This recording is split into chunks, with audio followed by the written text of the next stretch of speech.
3 bulan nunggak cicilan mobil, Pinkan Mambo rela ngamen di jalan, tapi justru tuai cibiran. Kali ini kabar mengejutkan datang dari sosok penyanyi yang dulu begitu populer, yaitu Pinkan Mambo.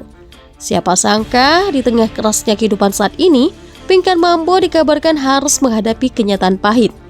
Ia disebut-sebut menunggak cicilan mobil hingga 3 bulan lamanya. Kondisi ini pun diduga menjadi salah satu alasan mengapa Pinkan akhirnya turun ke jalan untuk mengamen.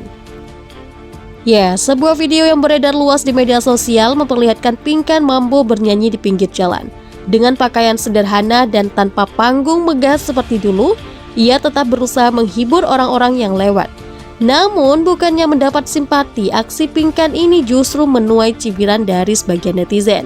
Banyak komentar pedas yang bermunculan. Ada yang meragukan keaslian kondisi Pinkan, ada pula yang menilai bahwa ini hanyalah sensasi untuk mencari perhatian. Dulu terkenal, sekarang ngamen di jalan, tulis salah satu komentar yang viral. Padahal jika kita melihat dari sudut pandang lain, apa yang dilakukan Pinkan bisa saja merupakan bentuk perjuangan hidup. Tidak semua orang mampu bertahan ketika keadaan berubah drastis. Dari yang dulu tampil di panggung besar, kini harus berjuang di pinggir jalan. Itu bukan hal yang mudah. Sebagai informasi, Pinkan Mambo sendiri dikenal sebagai mantan personel duo Ratu yang sempat merajai industri musik Indonesia. Lagu-lagunya dulu begitu hits dan dikenal luas. Namun perjalanan hidup setiap orang memang tidak selalu mulus. Tekanan ekonomi, perubahan karir, hingga berbagai masalah pribadi bisa saja menjadi faktor yang membuat seseorang berada di titik terendah dalam hidupnya. Yang menarik, di tengah hujatan yang datang, masih ada juga netizen yang memberikan dukungan. Mereka menilai bahwa apa yang dilakukan Pinkan justru patut diapresiasi. Daripada berdiam diri, ia memilih untuk tetap bekerja apapun caranya selama itu halal. Kerja itu nggak harus gengsi, yang penting halal, tulis salah satu netizen yang membela. Fenomena ini pun kembali membuka mata kita tentang bagaimana kerasnya dunia hiburan, sekaligus betapa cepatnya publik menghakimi seseorang tanpa mengetahui kondisi sebenarnya.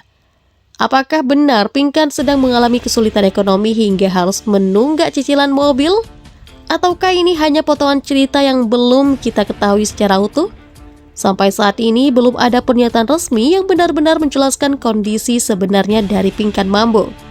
Namun satu hal yang pasti, kisah ini menjadi pengingat bagi kita semua bahwa roda kehidupan terus berputar. Hari ini mungkin kita berada di atas, tapi tidak ada yang tahu apa yang akan terjadi di masa depan. Jadi sebelum menghakimi, mungkin ada baiknya kita mencoba untuk lebih memahami dan berempati. Bagaimana menurut kalian tentang aksi Pinkan Mambo ini? Apakah ia pantas mendapat cibiran atau justru dukungan? Tulis pendapat kalian di kolom komentar. Jangan lupa untuk like, share, dan juga subscribe channel ini agar tidak ketinggalan kabar viral lainnya. Sampai jumpa di video berikutnya.